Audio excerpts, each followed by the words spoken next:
What's going on, everyone? Welcome to another edition of the Vicktory Life Legacy Podcast. I'm your host, owner, and founder of Vicktory Life. I'm also joined by my brother and co-host, Danny Nokes of 1067 The Fan, Virginia Tech alumni. My brother, it's been a while since we got together, but Danny, it's the holidays, man. It's great to see you. It's been a blessing. It's great to see you too, buddy. It's always a blessing to talk to you, but especially this time of year. It's a special time of year for sports. The last 2 months feel like they've flown by, haven't they? Like the end of college football season, just it came up on us real fast. So let's get into it, man. We got a lot to talk about tonight. Yeah, later we're going to be joined for those listening on Spotify. We're going to be joined here midway through the show by Tech Sideline's Chris Coleman, one of the best in the business. He's going to break down and do a recap of signing day, the season, and just chop it up like he always does. I always have Chris on when we do our show and we talk primarily tech because this guy, I've always been a fan of his. He covered me when I played, but he's still ripped mentally and physically. But Danny, before we jump into tech, man, I was gonna text you. You know, I'm up here in your old stomping grounds. You're Nova all the way, but you live in the 804, and I'm from the Mm-hmm. 757, but I live up here in Northern Virginia, been living up here for 23 years. And I just found out the other day, like everybody else up here in the DMV, that there's a strong possibility. I don't know if it's official, that the Wizards and Caps are going to be in Alexandria City. Are you kidding me? What you because your team DC Sports, the Commanders, the Nets, the Caps. I mean, you can see for those watching on our YouTube channel, you can see he's got all of that. He is a true, I don't even know the word, DConian. You know what I'm saying? But like, what's your thoughts on that, man? That's crazy to me, man. What you thinking? It's it's really hard to wrap your head around, man. I tell you, when I saw that become official, it was still surreal, despite the fact that they've really been talking about it for the last year, if at least the last 6 months or so. And I think there's really a lot to unpack with that whole issue because I think, ideally you have all the teams that consider themselves Washington, D.C., playing within the city limits, right? Playing within Washington, D.C. That's already not the case with the Commanders out in Landover, Mhm. Maryland. So, when it comes to there not being all of the teams in the city, that's something that DC sports fans are somewhat used to, but it's jarring. And it will be for me because as someone that goes to Capitals games, it's been a while since I've been to a Wizards game. It's been at least a few Mhm. years, and there hasn't been a Mhm. whole lot to cheer about recently. But my whole family will be back at the Capitals game on December 23rd for the second consecutive year. So we hang out there in Chinatown every now and then, and it's gonna be weird to not go down there to watch a Capitals game or a Wizards game if this ends up coming to fruition, because actually it's not official just yet. It does have Okay. to go through legislation, and Okay. there's still a chance that it could get shot down. But they seem very confident that that's not going to be the case. I'm firmly against owners of professional sports teams not paying for their own stadiums/arenas. That just seems outrageous to me. They're already the least taxed people on the planet, despite having the most Mm. money.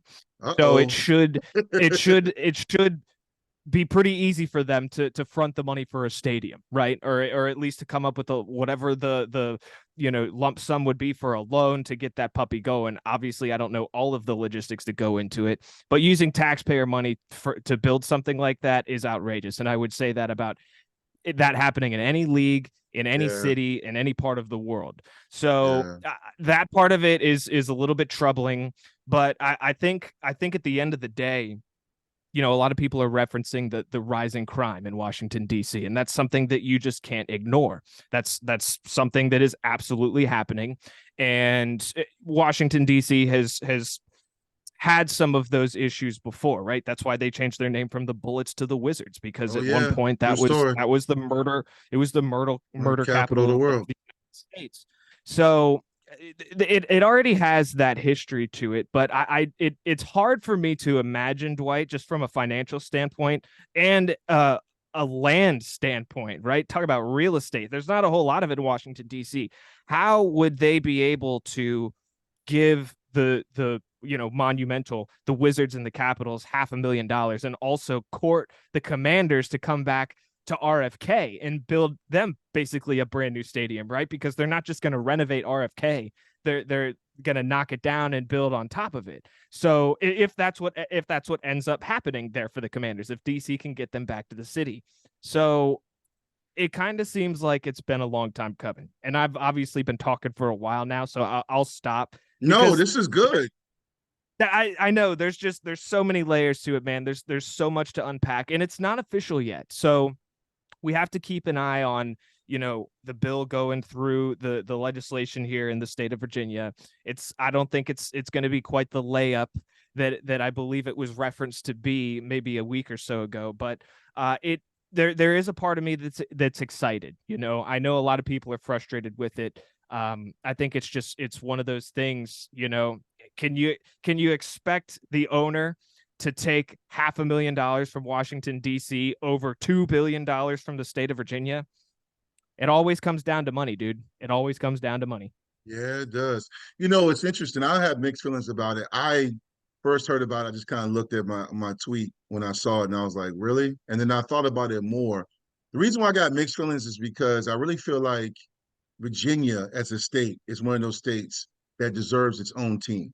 Because if you think about it, before the Nationals, the Orioles, during their heyday, they lived off of Maryland, DC, and Virginia, specifically Northern Virginia, and even Southern Virginia fans, because we didn't have a team. And then the Commanders, formerly known as the Redskins, lived off Virginia, and they still do. I mean, you talk about, I think your people over 106.7 The Fan released the stats that a majority of the Washington Commanders fans were from the state of Virginia. And you think about, and I'm older than you, but back in the day when I was a kid, when I used to be a diehard Commanders fan, they were known as a team in the South because Carolina did not have a team. South Carolina does not have a team, didn't have one back in the day. Florida teams were not good at all. The Dolphins had their times, but Tampa Bay was a laughing stock. Jacksonville didn't exist, but their Falcons were terrible. So everybody on the southeastern coast of the country were rocking with the Redskins. But that was their day, and it's a new day. Obviously, you talk about money. Money is huge around revenue. I look at it as if it goes through, it'll be interesting because you grew up here. I've been living up here 23, going on 24 years. And in my county right now, the big excuse me, are the data centers they're bringing to Prince William. All the IT stuff, Amazon, it's crazy. And you look at Alexandria, they're going to do some serious road work because I think since I had hair, they've been working on the Route 1 corridor. So I don't know where they're going to put the widened roads. And it's funny what they find money for, man. That's all I'm going to say. I mean, we got to talk some tech football, but it's just crazy, D, because the Caps fans are passionate and they recently won a championship in the last several years. So did the Nats. So it's interesting how I'm not the Nats, excuse me, the Wizards. It's the Wizards, right? Is it the Wizards they're talking about bringing? The Wizards and the Caps, correct? Yeah, not the Nats. I apologize. The Nats stadium is immaculate. It'll be interesting because the Wizards, I feel like, have really been rebuilding since Gilbert Arenas got in trouble with bringing the gun to the locker room. So I don't know, and their comedy in itself with Jordan Poole and his theatrics and Kuzma and they're just. But well, go ahead. Yeah, I was just going to say, you completely forgot about the John Wall, Bradley Beal years in there. That was actually probably the most successful time that franchise has had since maybe the 70s when they actually won an NBA Finals, but it didn't work. It didn't work long term. You know what, Danny? So, you know why I forget about it, Danny? They were really good, but it was during the LeBron era. Because remember they had that beef between him and Kyrie about who was the best backcourt. But John Wall, and Bill, God bless him. I mean, great two guard. Like he reminds me of the Mitch Richmond years because he just had all these numbers, but it was like forgotten. And it's unfortunate because they were really good those years. They just couldn't get over the hump. And LeBron owned the East back then because he did it to them. Toronto with their backcourt, Lowry and those guys, man. DeRozan, DeRozan, yeah. I mean, so no, you're right. I always forget about that because John Wall, at one time, there was a huge debate between him, Kyrie, and a few other guys about who the best point guard was. So Yeah. it'll be interesting. I It'll be remember interesting. I I actually remember you, I believe, were at one of those games where LeBron hit a crazy buzzer beater to Yes, beat the Wizards in DC, weren't you? yes, me and Isaiah. I still have the videos on my Instagram and in my phone. I still Yeah. got it because that game was packed. And John Wall, I mean, I like when the Wizards are doing well, and that game was packed, Yeah. and they were going back and forth. And I remember when LeBron hit that shot, the whole place went crazy. But he fouled out, and they went into overtime. And I told the guys, not just my son, but the people in my section, I said, "Watch Kyrie go crazy," because Kyrie went off, man. But that was a great game. That's still, and I wasn't even supposed to be to that game. My dad, my father-in-law, my second father, couldn't go. He didn't feel well, so me and Isaiah took the Mm. tickets, and it was a Christmas gift. Oh wow, man. That's Yeah, awesome. yeah, So yeah. the last thing I'll say about this whole DC snafu and everything that's going on here is I don't watch this show anymore, Dwight, because I can't stand either of the individuals that's on the show. And I'm talking about Tony Kornheiser and Michael Wilbon, part of the Insurrection. Wow, that show still comes on. It does. And I saw a Wow. clip come across my timeline. That's the only way I would have seen it, right? I saw it on social media. And it was Michael Wilbon talking about what a disgrace Ted Leonsis was to Washington, D.C., because he's taking the basketball team. He had nothing to say about the Capitals, who have actually won a championship in the last 40 years. Okay. He Mm-hmm. said he was only talking about the basketball team, talking Mm-hmm. about how shameful it was that you could take a city sport away from it. And all the while, I'm thinking about all the times that Michael Wilbon called Washington, D.C. a minor league sports He did. city. He And I would, dogged him I, for years. He dogged him. He dogged him. and you know what? Because the now 16-year anniversary of Sean Taylor's death was a little over a month ago, and the clips always resurface of Michael Wilbon and his putrid and frankly embarrassing takes about Sean Taylor, and essentially insinuating that he deserved what he got because of some decisions that he had made in the past, Ain't and that just making a crazy? bunch of assumptions. Right?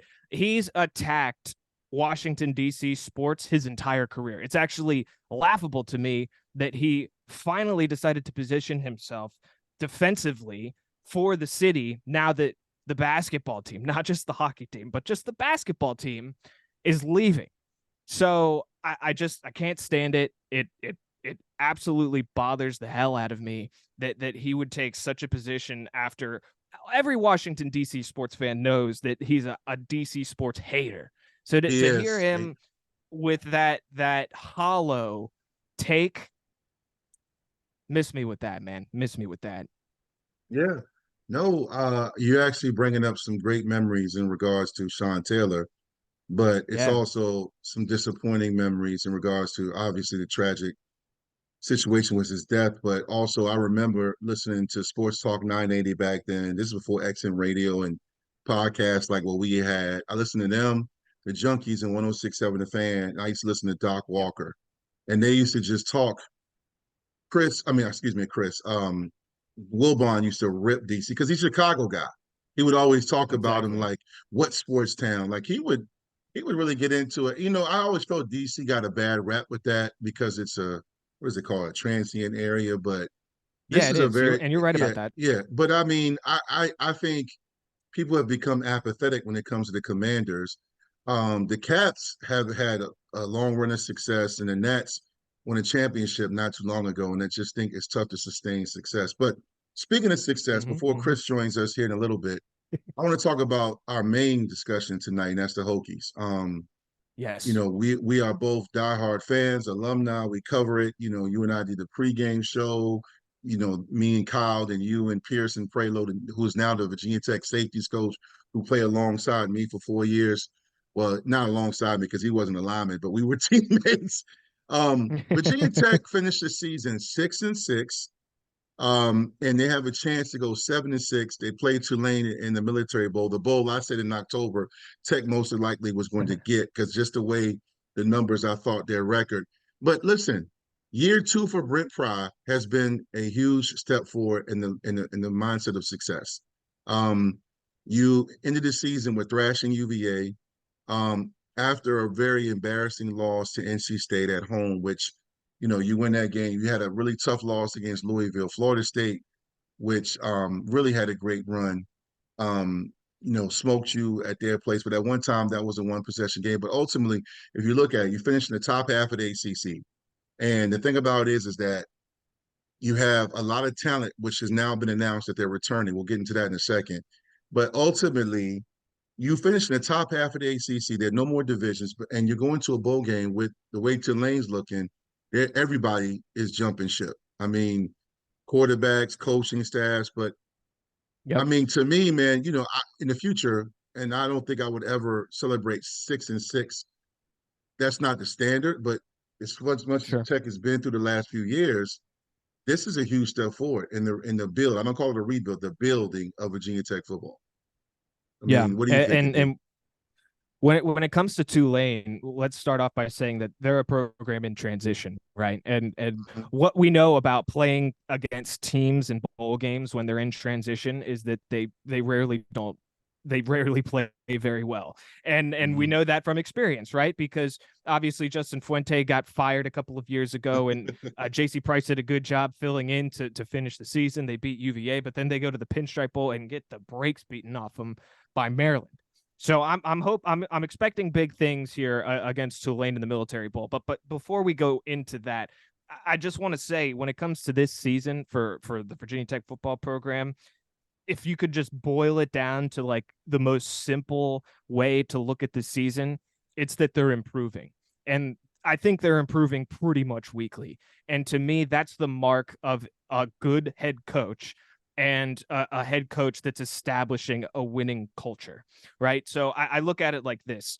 The last 8 games of the season, Virginia Tech is 5-3, and all 3 of Mm, those losses are to ranked teams. Now, you mm, mentioned that NC State game, and I know it was frustrating because they got down big, but then they fought tooth and nail, came all the way back, and believe it or not, actually had a chance to try and tie that game towards the end of it. I don't necessarily look at that game as one that Tech should have won. They had some opportunities, and we could get into that game as a whole breakdown itself, right? But they're improving, and so much of it is due to Kyron Drones being inserted into the offense on a mm-hmm. regular basis. The Yes, the dynamic yes. player that he is, he gives them the ability to do so many different things. But it starts top down, I think, Dwight. We're going to spend a lot of time talking about Kyron Drones, I know, with Chris when he comes on here very shortly. We're going to talk about the way that Tootin's been running the ball, the explosive playmaker that he is, returning kicks, man. But I look at what Pry is doing, just trying to structure the program, grabbing guys from the transfer portal. Today, as this episode is being recorded, is National Signing Day. There was a bunch of great signings that Virginia Tech got today. Not a necessarily big class numbers wise, but with so many guys returning, that wasn't the goal with this signing class. And they got some big names, at least in transfer portal status, that are going to plug some holes in the defense and give them some depth in Mm-hmm. some places where that was already a very good unit this year, Dwight, and they're only getting better. And so I think the same thing will happen with Tyler Bowen calling plays on the offensive side of the ball with another year under his belt, and Drones with nearly a full year of experience under his belt, Tootin running the football at full tilt. There's really a lot to be excited about for the future of this program right now. And it feels like it's been a while since we've been able to say that. Yeah, and no, you hit it on the head, man. And it's been a while because we're still not relevant to the level we're used to or where we need to be, but it feels good to be in a bowl game. I never took the bowl games for granted. I know a lot of people used to sneeze at, oh yeah, it's a bowl game. Who can't go to a bowl? And all of a sudden we couldn't go to a bowl. Um, I don't ever look at the fact that we beat UVA at UVA by the largest margin in rivalry history. I don't sneeze at the fact that your coaching staff is now getting some momentum and you start to see the same guys staying in staff and everybody, Coach Pearson, I talked to him and Coach Cheetah, Coach DJ were going to jump on, but they said tonight wouldn't work with signing day. But I was talking to Pearson via text. You look at the stability of the staff with JC and Coach Marv. That's kind of how you build something because guys aren't just running to take another job, to take a lateral job. I mean, Tyler Bowen, look, shout out to my guy Tyler Bowen, who responded to a lot of criticism. I mean, I don't blame the fans to some degree because at one time everybody was like, "Yo, Grant Wells isn't it, man. Let's just see what Drones can do in the kitchen. Let Drones cook." And Drones got in there, he cooked, and I felt from jump, if Wells was the guy, I was going to support that. But Drones got in there and he looked everything and what we were missing. And the running game opened up and he got more and more confident. And the one thing I go back to Bourne real quick. I know the defense is always going to be the story with Virginia Tech because of the history with the lunch pail and just Brent Probby, the defensive guy. But I'll say this. Tyler Bowen, when he got in his bag, and I don't want to talk about because it was against Syracuse or whatever, or BC. Let me just say this. When they got in that bag and he opened up the playbook with the trickery, the misdirection, the motion, Tootin getting going, they were tough to stop. They look like, okay, if this is going to be our identity, I can go with it. And just to think about this, the receivers we have, they look good. Once they stopped with the drops, they got comfortable. And you look at the fact that Ollie Jennings is returning, who before he got hurt was the best receiver. It's a lot to be happy about, Danny. It's a lot not to get carried away because, again, we're a long way from the playoff. We're a long way from winning the ACC. But when I say long, I don't mean 5 years from now. I mean it in another couple of years. I think next year we take a step forward. And you never know in college football, but I wouldn't say we're going to win the ACC, but we're not that far off.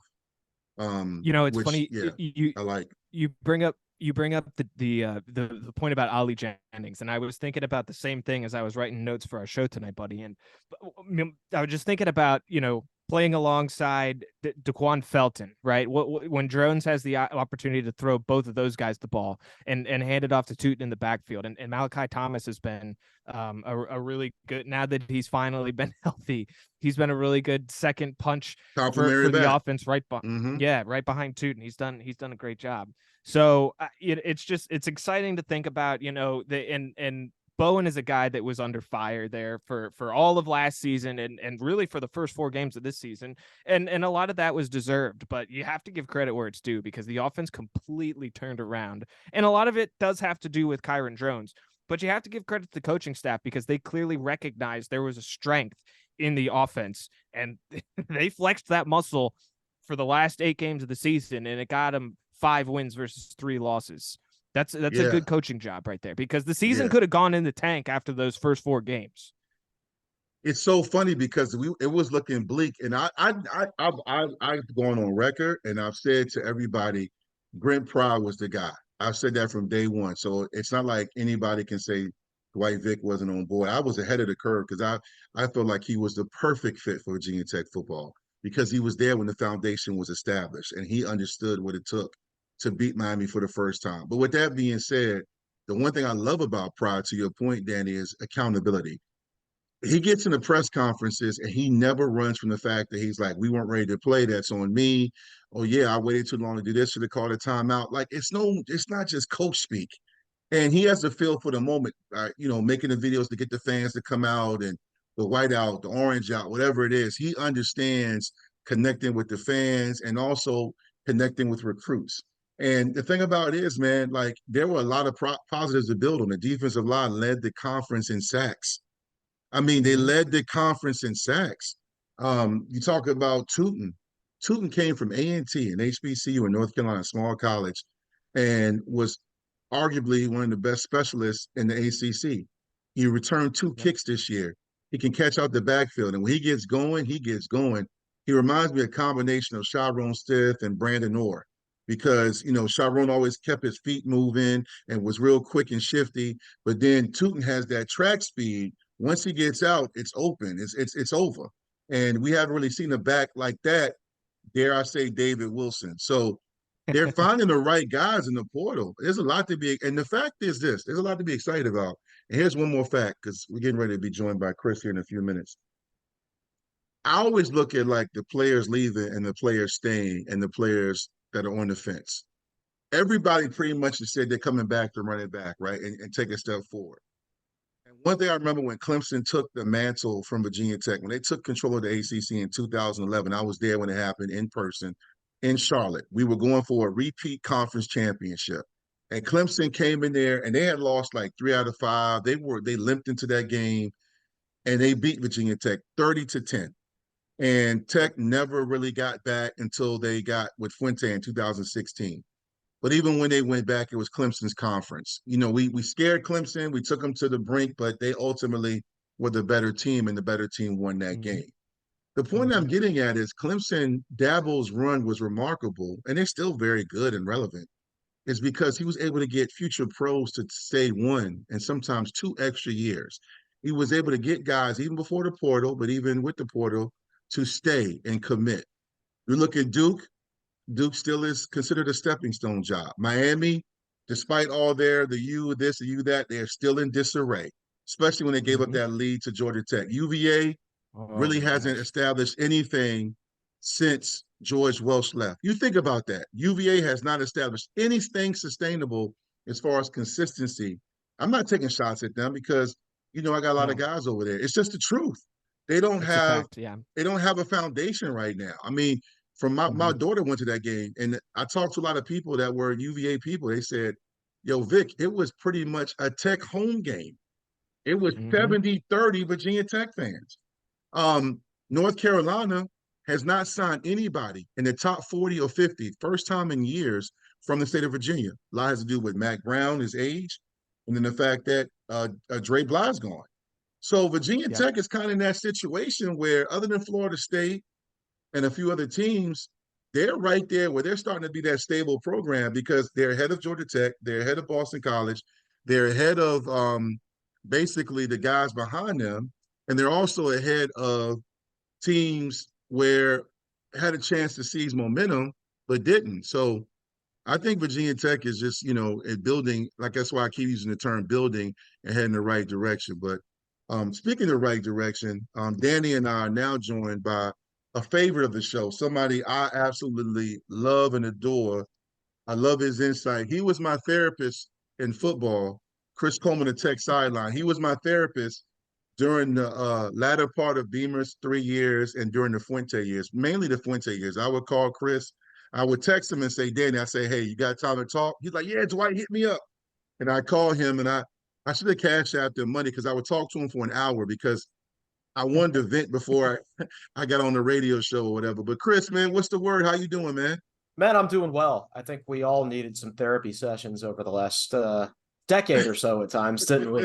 And it was vice versa too, man. We could talk it through. Well, Danny and I were just doing a recap of the season, and we were talking about how Brent Pry gets it. Today's signing day as we record this episode of the Vicktory Life Legacy Podcast, and we talked about how I compared it to how Dabo during their immaculate run when they took the championship from Virginia Tech in 2011 when Virginia Tech was going to repeat. The one thing he did during that run with the kid from Phoebus, man, the quarterback that broke all Taj the Boyd. ACC, Taj Boyd. Then you got Deshaun Watson, then Trevor Lawrence. But he was also able to keep his future pros to stay 1 to 2 more years. And I know we're not Clemson yet in regards to running the ACC, but I was very impressed, Chris, with the fact that Pryor was able to keep guys like Tootin, Ollie Jennings, and all the receivers and everyone else to Fuga from Freedom High School out of Woodbridge, key players to stay 1 more year. Yeah, I agree with that. I think it speaks to the locker room culture that they've built there, and I think it's quite strong. I think it's a fun program to play in, and I think that's important. I think it's one of those things you don't realize you have something until it's gone, and that aspect of it kind of left Virginia Tech there for a while. But it's back for sure now, and I think those guys enjoy playing with each other, and I think he just fosters a really good environment. And I think that roster management, I think he just excels at that sort of thing. I just think it's just in his personality. He's got so much energy, and it's infectious. Like you see him, and he's always got a cup of coffee in his hand.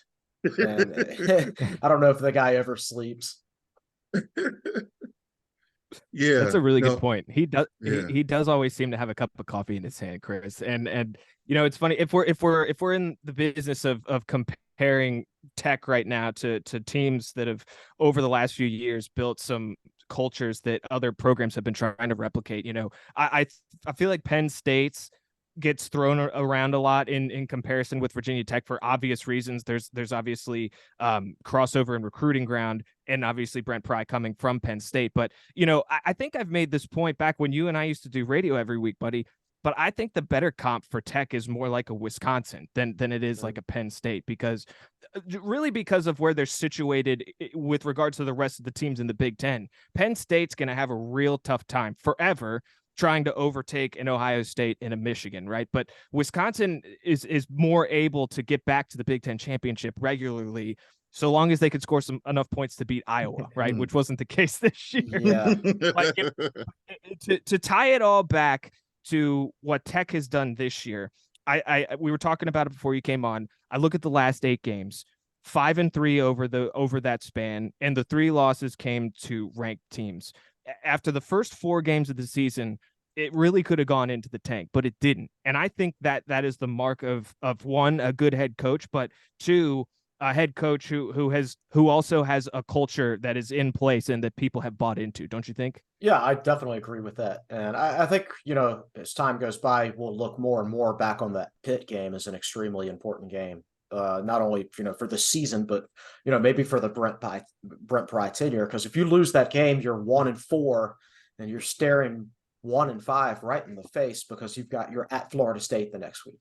And, you know, and, you know, you sit there, trust the process is a phrase that gets thrown around a lot.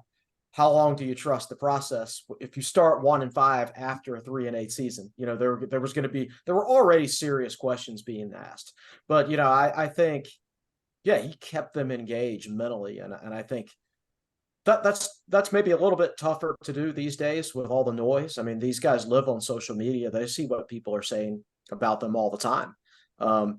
Back in the day, back in your day, Dwight, if you wanted to ignore it, just don't read the newspaper. No, it's reading the newspaper. That was it. That's it. And these days, it's all in your face and you can't avoid it. So those guys were hearing plenty of things, probably from me myself. I include myself on that. And me too. Yeah. And I think we all can. And I think the job he did there, keeping them mentally engaged, is going to turn out to be probably one of the most underrated coaching jobs, single season coaching jobs in Tech history. Well, I agree. And the one thing I've said, and I've been saying this really since the Fuente era, after Stroman and those guys left and Ricky Walker, I felt like Tech had players. You know, you had your Diablos, but they didn't have enough talent. But more importantly, and I always feel like this is so underrated and important, is leadership.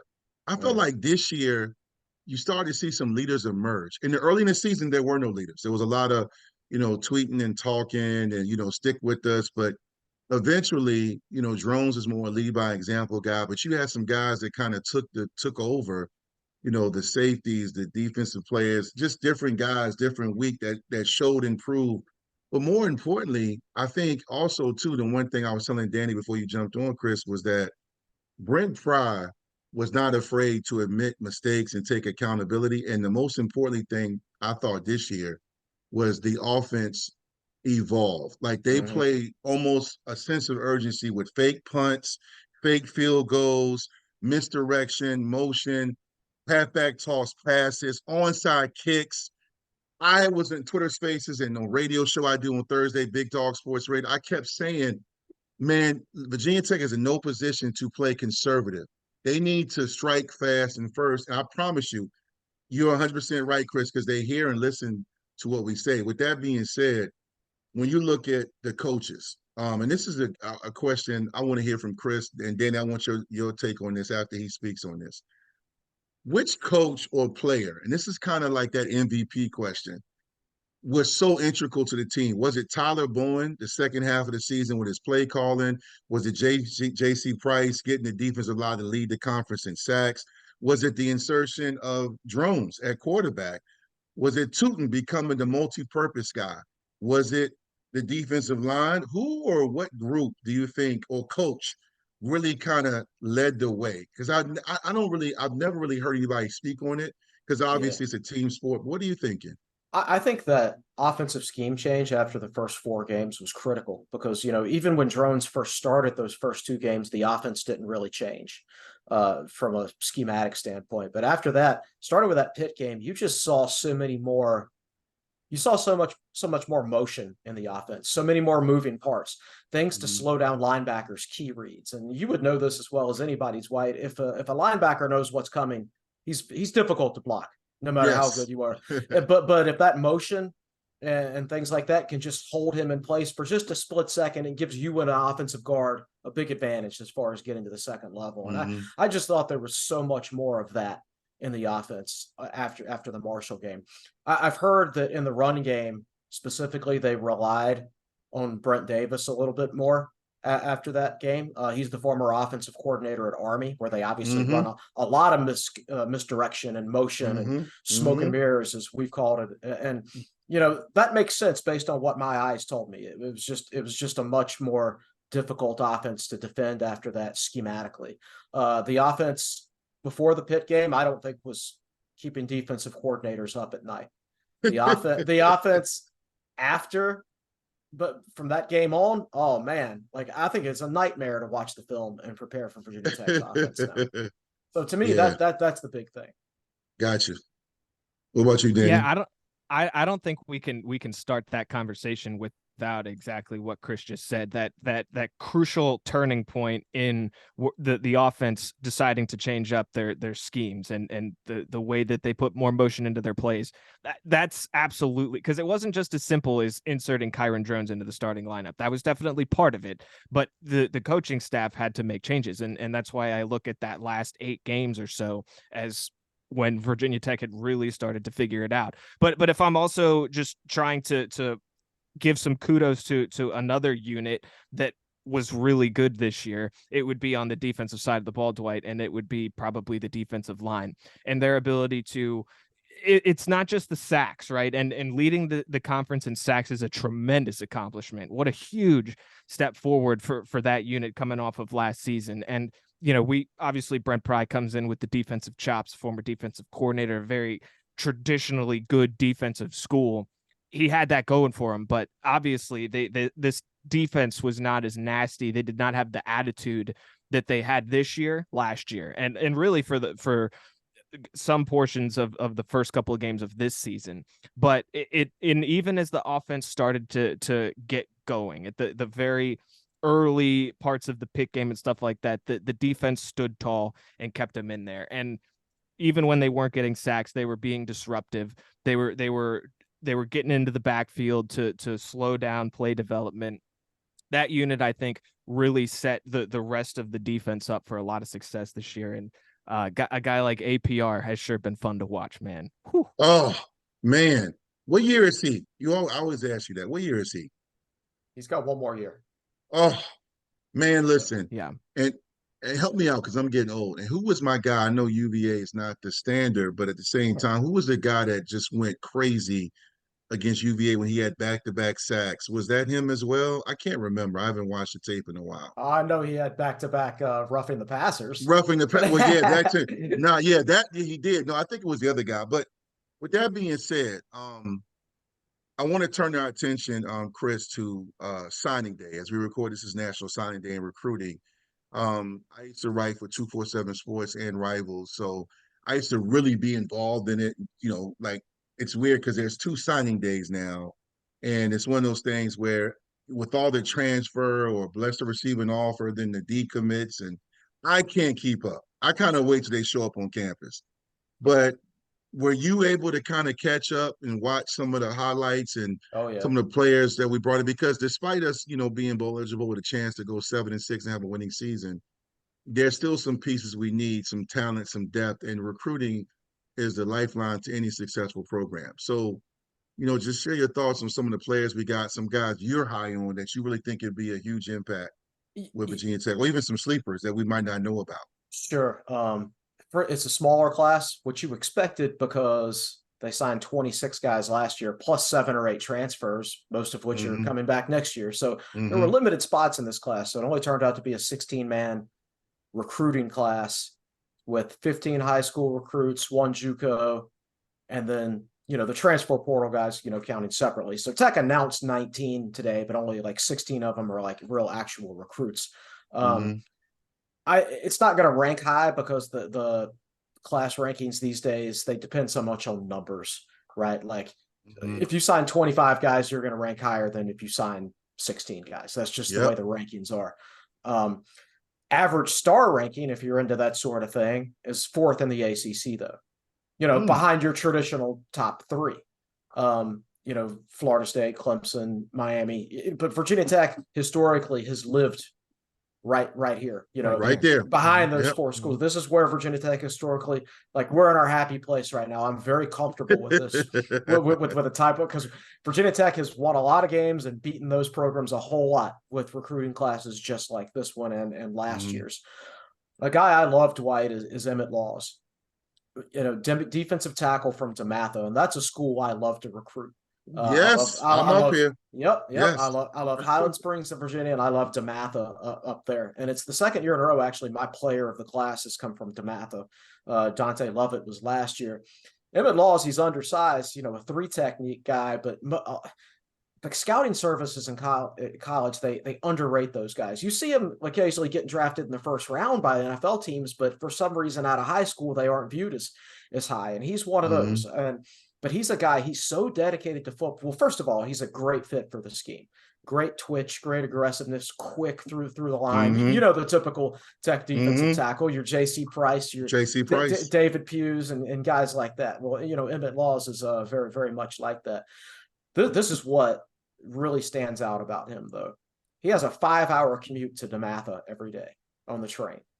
He lives in northeastern Maryland, almost up in Delaware, basically. He wakes up at 4 a.m.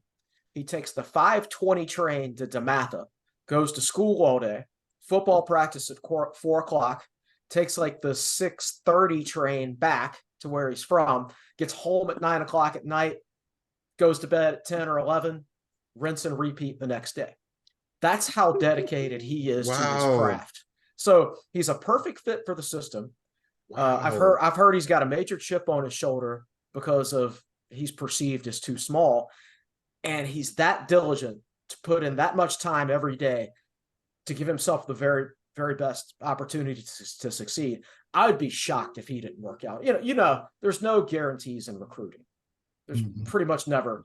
This guy's as close to a sure thing, in my opinion, as you can get. Yeah, that's a good one. That's a good one. What yeah. When I look at it, the one thing when I say it's hard to keep up is because of the portal, the guys we got in the portal, and then the guys you get out of high school. I've been on many Twitter spaces as well as when I'm invited to talk on radio or other podcast shows. I'm asked about, like, what does Tech have to do to take that next step? And I've said from day one, which is to me the toughest position to recruit, but from day one, you got to get offensive, defensive linemen. You look at Georgia, Alabama, Ohio State, the blue bloods of college football, and even that tier 2, those teams that are right there, the chance to back their way into the college football playoff. You look at the fact that they have an established depth between the offense and defensive line. And I feel like Virginia Tech has some players, but I feel like we got to really recruit offensive linemen, hit up the Phoebuses, the Highland Springs, the Oscar Smiths, those big boys, the Division 6, Division 5 teams, Maury. However, at the same time, what you see in high school doesn't always translate to the next level in the ACC or most Power 5 or even Division 2 schools, because it's tough to go from playing a Friday night defensive lineman to playing somebody at Boston College or Wake Forest or Syracuse. When you look at Virginia Tech, as we move forward, you got a great group returning. Everybody's coming back to run it back. A few guys are at the portal, but those are guys they expected. You look at the recruiting class, even some of the guys they got the other day when we got 3 commits, some great commits. I saw your tweet, Chris, some guys you really liked. What is the position, though? Is it the offensive and defensive line for Virginia Tech next year to win 8 to 9 games or more? What position group has to be better? I think it's like you said, the lines. I think they were going to have to rebuild the defensive tackle position with so many player losses. I think the defensive line was good this past year, but they lost 3 seniors and they're going to have to be replaced. Aeneas Williams of Duke, all ACC player, good player, twitchy guy, perfect fit. You couldn't ask for a better replacement. Peebles. Yeah, Yep. Peebles. I call him Aeneas Williams. Aeneas. I'm I was Classic like, NFL man, player. classic yeah. NFL player. Oh my gosh, where did that come from? I knew what you meant. I knew what you meant, but I was like, I knew with too. Aeneas He's a beast. Peoples. I'm excited about him. Yep. Kamari Copeland, JUCO defensive tackle. He took his first visit to Tech for the UNC game in 2017, and that's when he says he fell in love with playing college football. And he's always wanted to play for Virginia Tech since. But he was only like 230 pounds coming out of high school, went to Army, kept growing and growing and growing. I don't know if he outgrew Army or not, but ended up at Iowa Western Community College. And I think he's a very, very good fit for this scheme.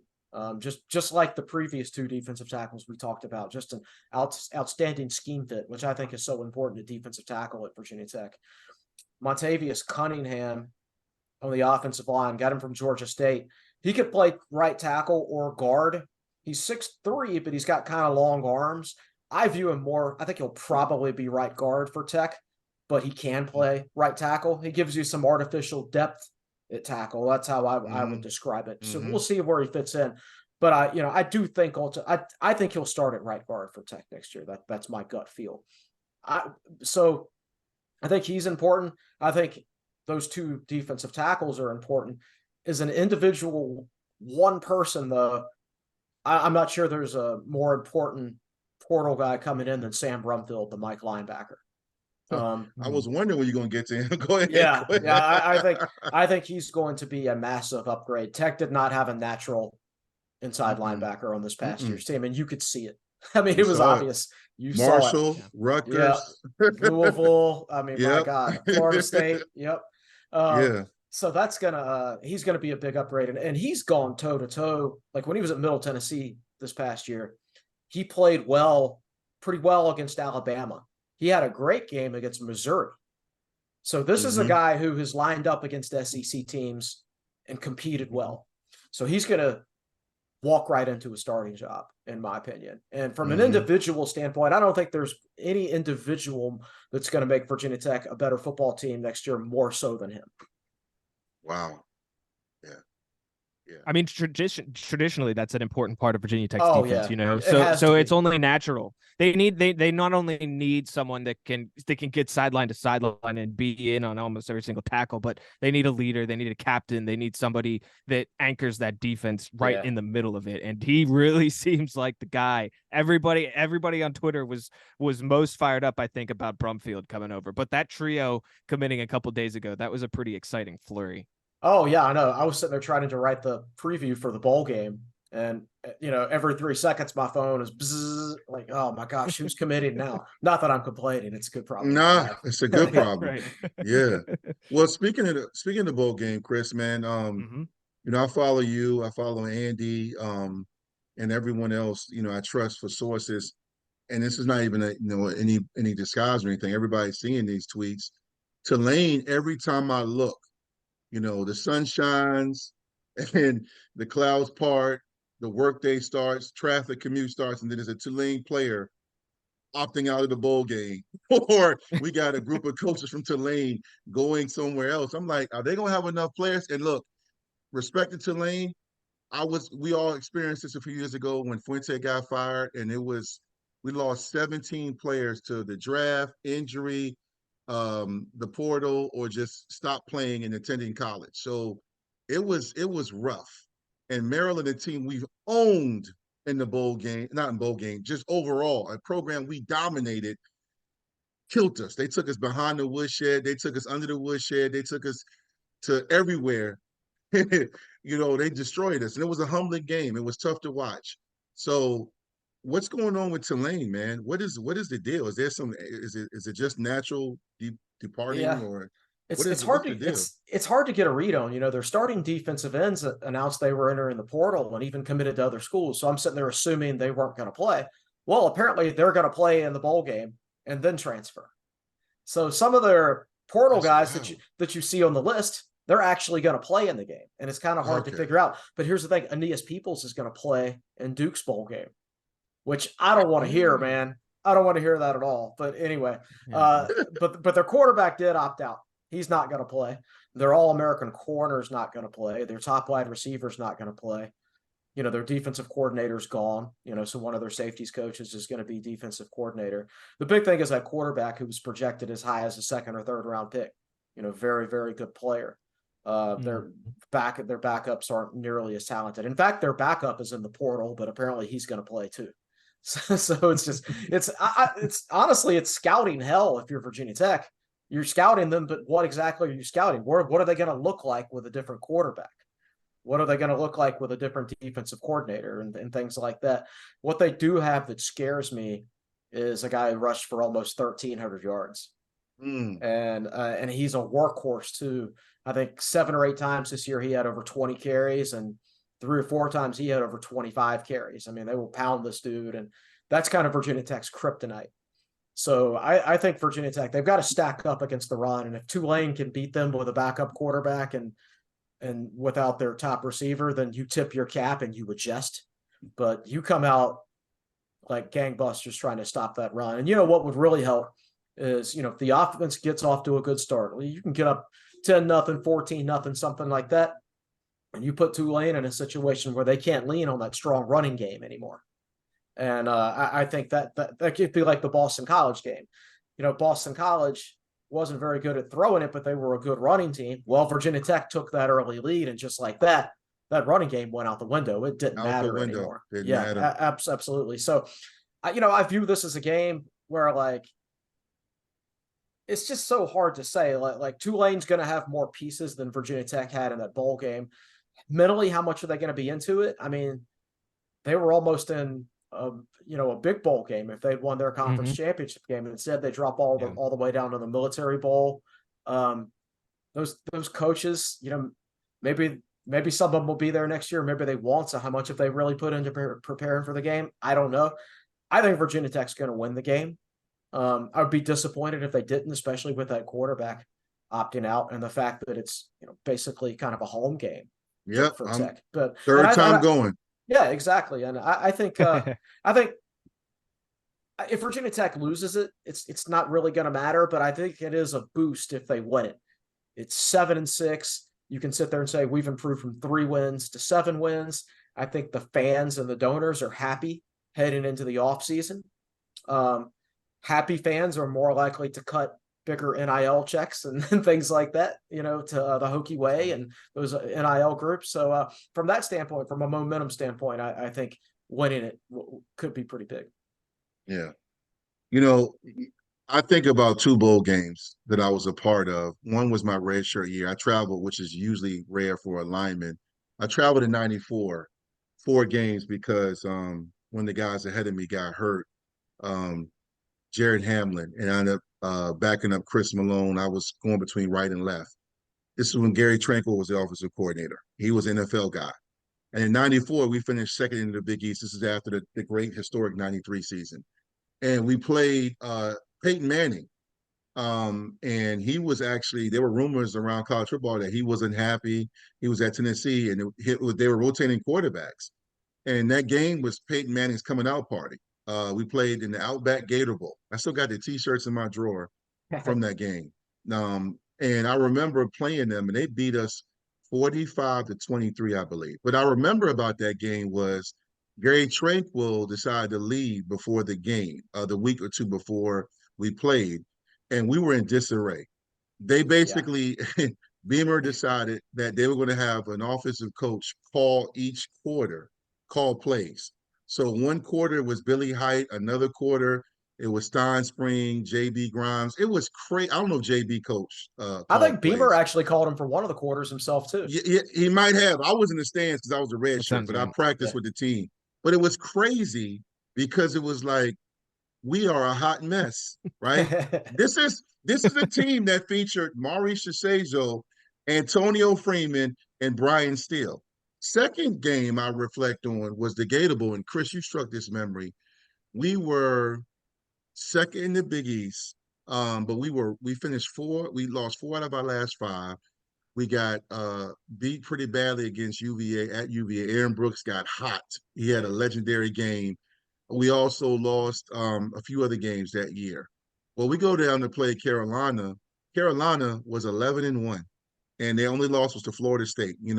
But only one ACC team could go to the BC. It wasn't the BCS. It was the Lions Bowls. Which is now the January 6 games, and they were known as the BCS games. Well, Carolina was tired of going to the Gator Bowl. That team featured Oscar Davenport and Deion Dyer, Vonnie Holliday, Ebenezer Ekubon. Basically, Dre Bly. Dre Bly. Mac Brown was his last year at UNC. Ronald Curry was on his way there as a high school commit, and they were tired of the Gator Bowl, and they featured a combination of maybe 13 first and second rounders. We were a very good group, but in the stands, recovering from injury or redshirting was Sharon Stith, Ricky Hall, Andre Davis, and a host of other future stars for Virginia Tech. Al Clark was playing on one leg, and we finished the game with Nick Sorensen at quarterback, who was our emergency quarterback. But I will tell you, leading up to that game, we did not want to go to the Gator Bowl. I never said this publicly. We didn't want to go because you can ask Danny Will and Kerwin Harris and the guys that were on that team, our leaders. Stephen Tate was at linebacker. We were just beat up. We had a lot of guys out. Carolina was clearly better. Even though we were 5-2 in conference, we just weren't the same team. And I mentioned both of those games because both of those games were a blowout. The Carolina game we lost on NBC 42-3. I remember telling my wife at the time, my girlfriend, you don't need to come to this game. They had signs made and all of that. But Danny, we got destroyed because both games are funny. If your players aren't into it, and if you're not locked in, if you're not healthy, or you don't have leadership in the locker room, you will see guys literally stop playing, fake injury, or quit, or just be like, you know what, they got it. And it's crazy because fans pay all this money, but if your players aren't engaged and they're not locked in, it's going to be a long day for the team that doesn't care. And the team that's all in is going to run through you. Now, I don't think that's going to happen with Brent Pry because I think Tech's going to come out. This is my third time going to the Military Bowl. I think Tech's going to come out locked in. I think there's kind of a resurgence going on. There's momentum. The energies are right. The locker room, the culture. Pearson, those guys are recruiting. But I'm just giving the fans listening and that's going to see this episode when this runs tomorrow, just a snapshot of how bowl games can go. Because you're like, how in the world is Utah beating Alabama? I remember Utah destroyed Alabama, right, in the Sugar Bowl. Alabama didn't want to be there. Now, Utah, to their credit, was deserving, and they beat Alabama. It wasn't smoke and mirrors. But it just shows you, man. Danny, what are your thoughts about the bowl game? Like, what are you thinking? Well, I think you said it perfectly right there, Dwight. And I think Chris brought up a lot of good points too. When it comes down to it, with everything going on with Tulane, from their coaching staff being in flux with the departures to their players also being in flux with guys opting out, but some of them still remaining intact. I absolutely expect Virginia Tech to go and win this football game, mostly though because I think they do still have something to prove, and they feel that way. And Coach Pry has instilled that sense of urgency in these guys, certainly over the last 8 games. It's more so about playing for pride, more than just about playing for pride is what I meant to say. So I expect them to come out. I expect them to come out ready to play and hungry to go and get a win. I was actually, as I was preparing for the show tonight, guys, as I always did before my pregame shows, I read Chris Coleman's game preview, right? For the They're the best, Tech right? game, They are the best. They are the best. I'm sorry. It breaks it down. It's the easiest to follow for anybody listening. TechSideline.com. Chris puts out a preview every week, and it's what I've been using now for almost 10 years. So one of the statistic though that you point out in this iteration, Chris, is the big rushing games that Virginia Tech has given up this year to individual backs. Rutgers, Marshall, Florida State, and Louisville, I believe, are the 4 running backs that have gone for 145 yards plus against Virginia Tech this year. That's 4 out of Virginia Tech's 6 losses.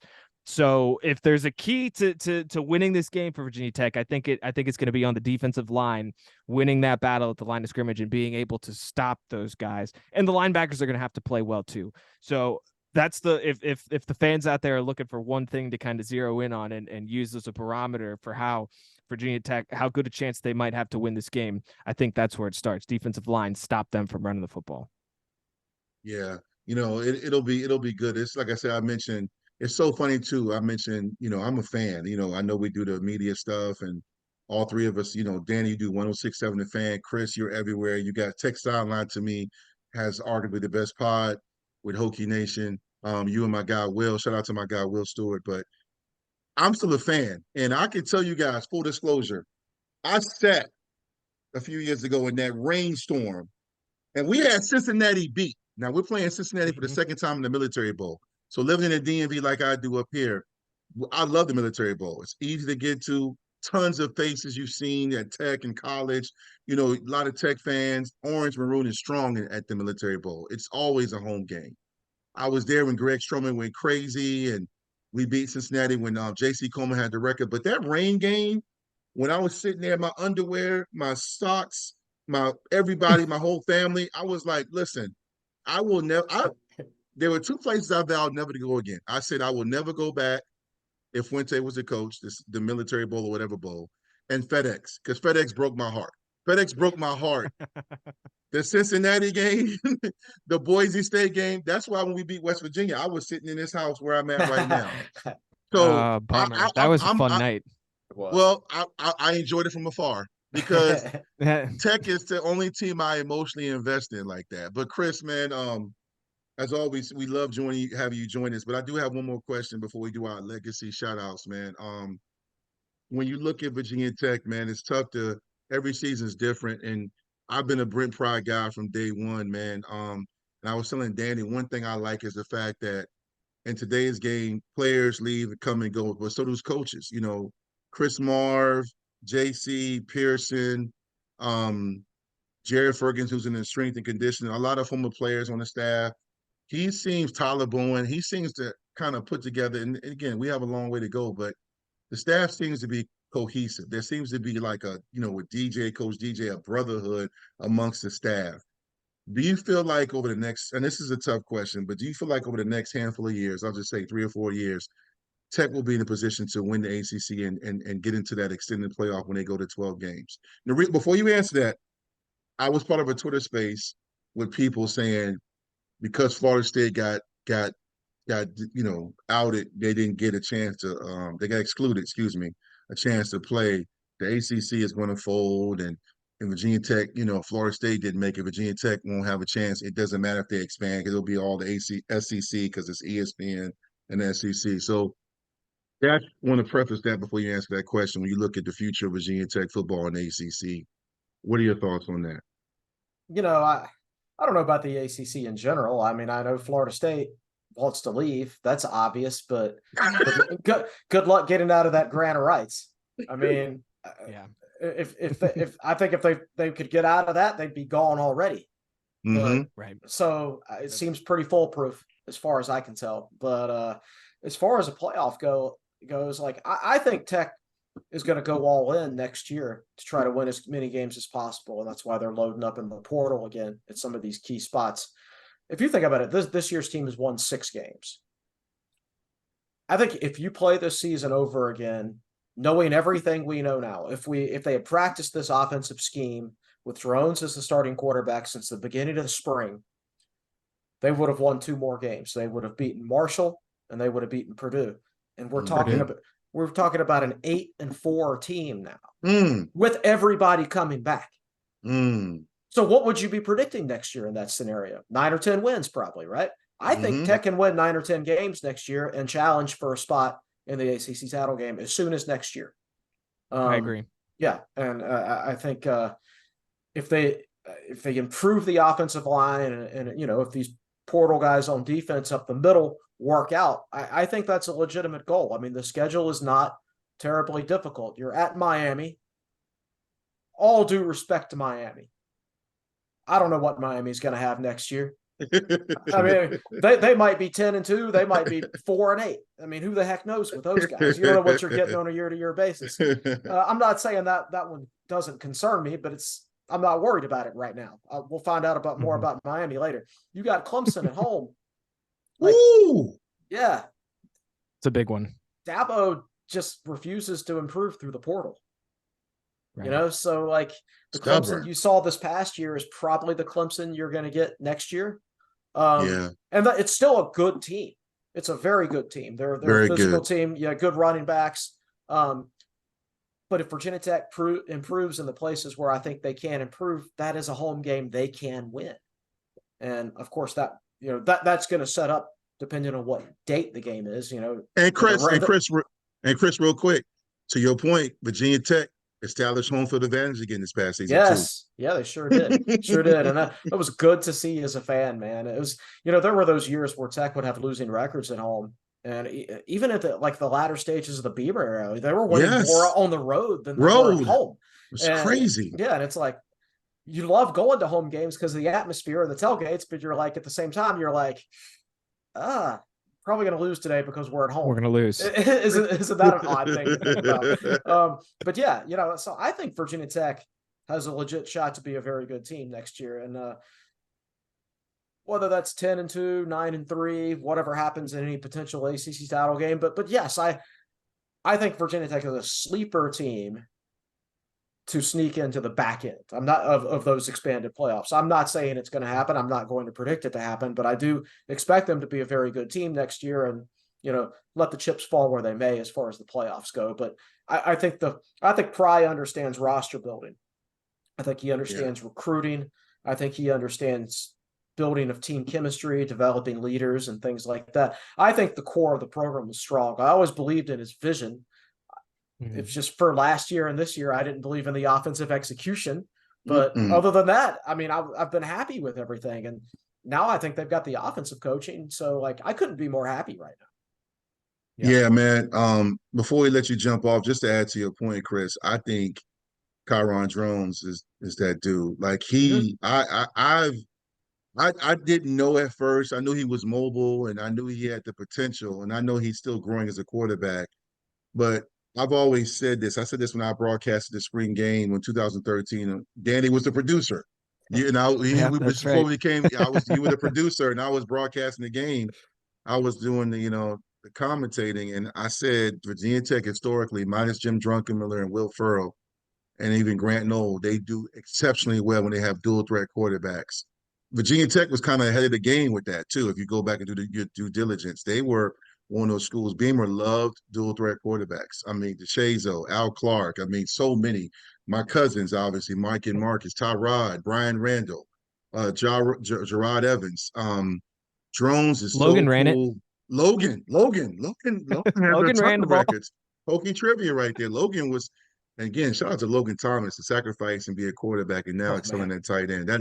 He's a great athlete. But anyway, man, I think Drones, I'm not going to get crazy yet because it's still a long time till next season. But I'm going to make a prediction about Drones as we get closer to the season if things go the way I think they will. I love his ability, and the offense they're running suits him. But Chris, you suit us, man, and everybody loves you jump on. I appreciate you for jumping on, man. I'm always going to call you when me and Danny need those reinforcements, man. You're a great addition when you can jump on. Tell everybody what Tech Sideline's got coming up. It's basketball season. What you guys got going on before we let you go? I know y'all doing the bowl game, any coverage, another show coming out? Yeah, what you got? We've got 2 more video analysis of Tulane coming out, one on Thursday, one on Friday. I'll do my normal Friday Q&A, 2 basketball games tomorrow. I'm writing a column on the signing day class tomorrow. It's a lot of work. Signing day is the busiest week of the year. It's crazy. Yeah, man. Especially the early signing day, since you're playing a bowl game and basketball and Christmas, all that. It's weird that it's like your busiest work week is in December, but that's the way it is. Well, we're going to get you on because Danny and I, are going to be doing this probably twice a month. So, after the holidays, I want to get you on and talk ACC basketball. I feel like it's a very unique and weird season. I don't see a strong team, but we're doing football. It's weird because I'm actually, as we're done recording, I'm going to jump and watch this UNC game. I just don't know. Duke's playing right now, too. Oh, really? What's the score of that game? I think they're playing. They're up by 8 on Baylor. So that'll be a big ACC win. Because the ACC hasn't done great in non-conference this year, which is why what I'm saying. Yeah, which is why their net rankings every year, and you're like, why is there only 5 teams in the tournament? Well, because they didn't do well in non-conference, and that's been an issue again this year. But this is a good one for Duke. Yeah, yeah. Well, we appreciate you, man. Everybody, please follow Chris Coleman on Twitter. Make sure you check out Tech Sideline, him and my guy Will Stewart and the whole crew. they were the foundation of all this tech coverage. Now we have like 2,000 podcasting people, and everybody's got an opinion, but they were the first ones to do it, man. They covered me back when I had a fro and I was much lighter. Yeah, but we appreciate you, Chris. Thanks for jumping on, man. I All right, appreciate fellas. you, my Yeah, guy. Merry Good Christmas. seeing you, Y'all. man. Have a good one. Yep. Same to you, buddy. Yep. That's my guy, Chris Coleman, man, from Tech Sideline. We're about to wrap up, man, but just want to make sure I show him some love, man. That guy, Danny, I love having him on, man. He just gives great insight. And I'm not lying when I tell you I used to call him, because I used to call Kyle Bailey. Then Kyle got busy. And then, he went to Charlotte and did his thing. And then that's still my brother. But then Chris and you became my new therapist. I would call Yeah. you.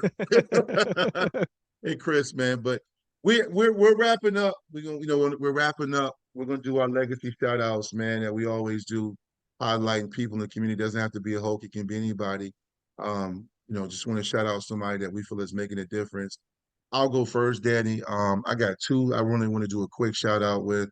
My first shout out is my guy Corey Moore, who it was my teammate, my locker mate. I used to go against him in one-on-ones, man. I played a few years with Corey, one of the best defensive linemen in Virginia Tech history, along with Bruce Smith and Cornell Brown and Jason Worlds and John Engelberger. I was headed to his banquet and the ceremony, but my son had a game, and I also had to do the Prince William County Media Day. But Corey Moore, man, congratulations to you, man. So many people love watching you play. He's still legend, iconic moment when he looked at the screen with those big eyes and said, "Welcome to the Terror Dome, baby." With Anthony Midget on his left shoulder, I believe, and they were smacking, I believe it was Syracuse, it was Syracuse, I believe. Yeah. So Corey Moore, man, great honor to be in the National NC2A College Football Hall of Fame, not just the Virginia Tech, but College Football Hall of Fame. A guy that, was undersized, and was just a sack master and an emotional, intelligent leader. And then my second one is a little bit more of a sad one, but it's still someone I want to honor, and that was Lois Berg.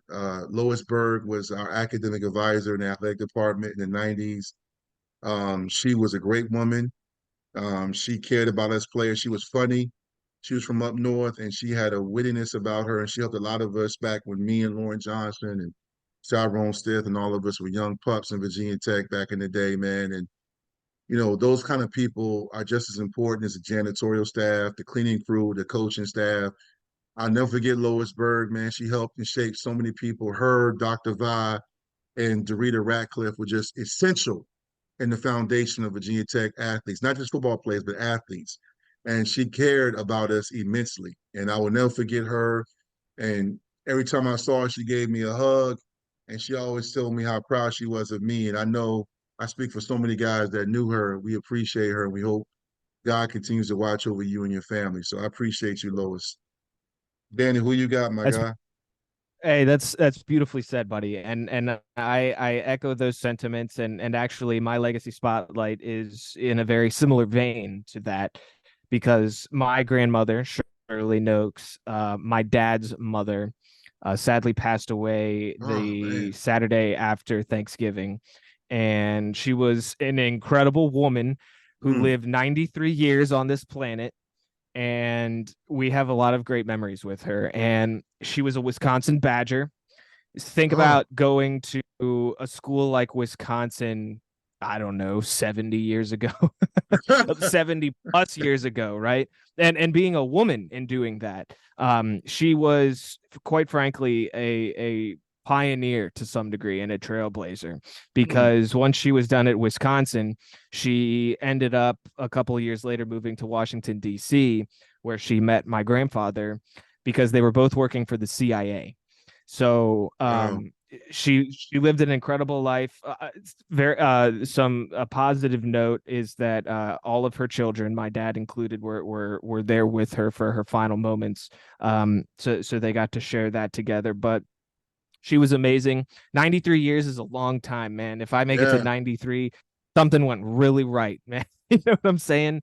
Facts. You know what I'm saying? Yeah. Yeah. We're obviously we're sad to not have her anymore, but very grateful for the time that we did get with her, and hope that like you said about Lois, that she's watching over us now from a place much better than we are. So rest in peace, Grandma. Love you. And yeah, a lot of good memories there. She was proud of her 3 Nokes Hokies, that's for sure. I know that. Yeah, yeah, I know she was. You guys are great men. I love all 3 of y'all, man. And We love you shout too, out to buddy. you, shout out to your grandmother, man. Like that's real, man. Thank you, Like, man.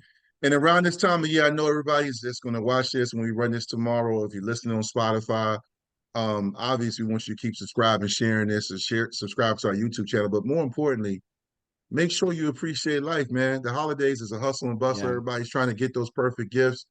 And make sure you try to have the perfect memories with your loved ones and your close friends, man. That's what it's about. Giving and putting other people forward, paying it forward, putting people above yourself, loving people while they're here in the physical.